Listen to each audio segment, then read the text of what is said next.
नमस्कार दर्शक बंधु आज हूँ अगस्ट मास 6 तारीख गुरुवार। आज मुझे देश विदेश केतोटी गुरुत्वपूर्ण खबर दयाकोरी भिडियोटी संपूर्ण देखु। चैनल रे नुआ थे सब्सक्राइब कर बेल आइकन दबाई रखु। नंबर 1 राज्य में प्रबल वर्षा संभावना 2 जिला को ऑरेंज वार्निंग। सक्रिय मौसुमी आसंता 48 घंटा सारा राज्य में वर्षा संभावना। प्रबल अति प्रबल वर्षा नहीं चेतावनी देती आंचलिक पाणीपाग विभाग केन्द्र। आगामी 24 घंटा मध्य सारा राज्य में वर्षा होगार संभावना रही। मयूरभंज में प्रबल अति प्रबल वर्षा ऑरेंज वार्निंग जारी कर पाणीपाग विभाग। सेहीपरि मालकानगिरी कोरापुट गंजाम गजपति रायगड़ा कलाहांडी कंधमाल सुंदरगढ़ केन्दुझर और संबलपुर यही 10टी जिले में प्रबल वर्षा नहीं येलो वार्निंग जारी कर पाणीपाग विभाग। अवशिष्ट 19टी जिले में हालुका मध्यम धरणर वर्षा सह 30 ରୁ 40 किलोमीटर झटका पवन बहिबार संभावना येलो वार्निंग जारी कर पाणीपाग विभाग। नंबर 2 जयदेव विहार नंदनकानन फ्लाईओवर ब्रिज निर्माण पर माटी परीक्षण आरंभ। जयदेव विहार नंदनकानन फ्लाईओवर ब्रिज निर्माण कार्य पर माटी परीक्षण कार्य आरंभ होईछि। जयदेव विहार रघुनाथपुर छक पर्यंत प्रथम पर्यायर हेब टेस्टिंग। सेप्टेम्बर सुधा 180टी पॉइंट रे सरिबो सॉइल टेस्ट। 180टी जगार माटी परीक्षण हेबाकु थिबा बेले 14टी स्थान रे खोला जाई माटीर सैंपल मध्य संग्रह करा जाईछि। नंबर 3 समलेश्वरी मंदिर निरीक्षण कले राज्य प्रत्नतत्व विभाग प्रतिनिधि दल। समलेश्वरी मंदिर गस्तरे राज्य प्रत्नतत्व विभाग मंदिर मुख्यतः सम्मुखें थिबा गेट उपरे पानी गलुथिबा घटनार अनुसंधान पर आसीछि टीम। यार रक्षणाबेक्षण मरामती नहीं जांच करिछि प्रतिनिधि दल। एनेई गत 29 तारीख पर्यटन विभाग को चिठी लिखिथिले संबलपुर जिलापाल। राज्य प्रत्नतत्व विभाग असिस्टांट इंजीनियर प्रसन्न कुमार साहू नेतृत्व में 4 जणिया टीम आसी निरीक्षण करिसेंति। नंबर 4 बिलुआ आतंकरे भयभीत गाँ लोक 6 जन गुरुतर आहत। कोरापुट बैपारीगुड़ारे बिलुआ आतंक। खरागुड़ा कदमगुड़ा और बड़ागुड़ा गाँव में लोकों गोड़ेई गोड़ेई कामुड़ुछि बिलुआ। 6 जन गुरुतर आहत होइतिबा बेले सेमानंकु गोष्ठी स्वास्थ्य केन्द्र रे भर्ती करा जायछि। बिलुआ भୟରେ लोके घरू गोड़ काढ़ी पारु नाहांती। स्कूल जीवाकू डरुछंती छात्र छात्री। प्रबल वर्षा जोगु बिलुआ जंगल छाड़ी गाँ मुआ होइतिबा आशंका करा जाउछि। लोकों सुरक्षा पर वन विभाग तुरंत पदक्षेप नेबाकू दाबी होइछि। नंबर 5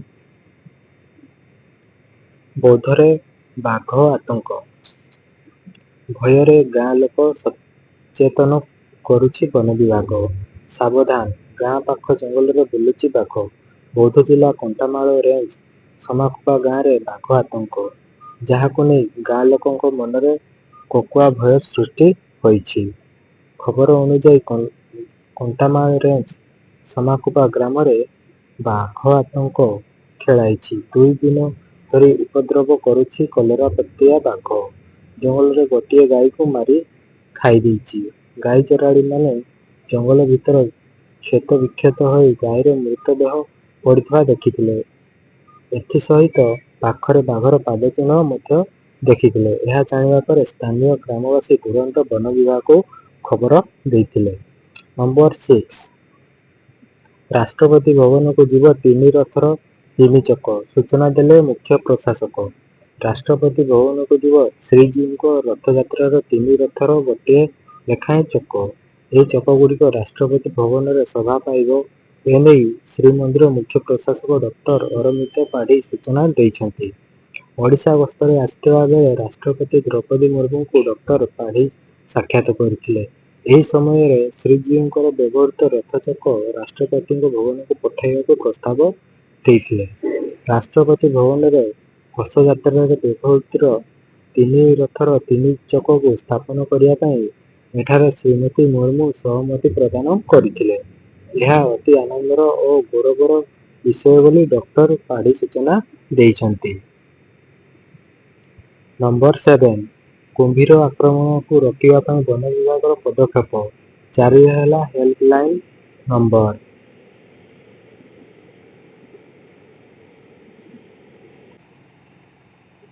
ବର୍ଷା ଋତୁରେ ବ୍ରାହ୍ମଣୀ, ମହାନଦୀ ଏବଂ ବୈତରଣୀ ନଦୀ ପ୍ରଣାଳୀରେ ଜଳସ୍ତର ବୃଦ୍ଧିକୁ ଦୃଷ୍ଟିରେ ରଖି ଲୁଣା ଜଙ୍ଗଲ ବନଖଣ୍ଡ ରାଜନଗର ବନ ବିଭାଗ ପକ୍ଷରୁ ଏକ ଜରୁରୀକାଳୀନ ହ୍ୱାଟ୍ସଆପ୍ ହେଲ୍ପଲାଇନ୍ ନମ୍ବର 9938914101 ଜାରି କରାଯାଇଛି।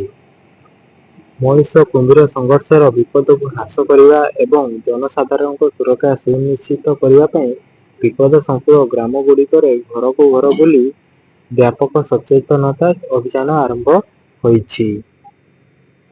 ନମ୍ବର 8 2030 ରାଜ୍ୟଗୋଷ୍ଠୀ କ୍ରୀଡ଼ା। ଗୁଜରାଟରେ ପହଞ୍ଚିଲା ପତାକା। ଅହମ୍ମଦାବାଦରେ ପ୍ରସ୍ତୁତି ଆରମ୍ଭ। ସ୍କଟଲ୍ୟାଣ୍ଡର ଗ୍ଲାସଗୋରେ ସଫଳତା ସହ ଶେଷ ହୋଇଥିବା ରାଜ୍ୟଗୋଷ୍ଠୀ କ୍ରୀଡ଼ା 2024ର ଉଦ୍‌ଯାପନୀ ସମାରୋହରେ ଭାରତକୁ ହସ୍ତାନ୍ତର କରାଯାଇଥିବା ସମ୍ମାନଜନକ ପତାକା ବୁଧବାର ଗୁଜରାଟରେ ପହଞ୍ଚିଛି। ଏହି ପତାକା ପହଞ୍ଚିବା ସହ 2030 ରାଜ୍ୟଗୋଷ୍ଠୀ କ୍ରୀଡ଼ା ଆୟୋଜନ ପାଇଁ ଅହମ୍ମଦାବାଦରେ ଆନୁଷ୍ଠାନିକ ଭାବେ ବ୍ୟାପକ ପ୍ରସ୍ତୁତି ଆରମ୍ଭ କରାଯାଇଛି। ନମ୍ବର 9 ଏଲ୍‌ପିଜି ଉପଭୋକ୍ତାଙ୍କ ପାଇଁ ବଡ଼ ଖବର, ଶୀଘ୍ର କରାଇ ନିଅନ୍ତୁ ଏହି କାମ। ଅଗଷ୍ଟ 16 ପରେ ମିଳିବନି ସିଲିଣ୍ଡର।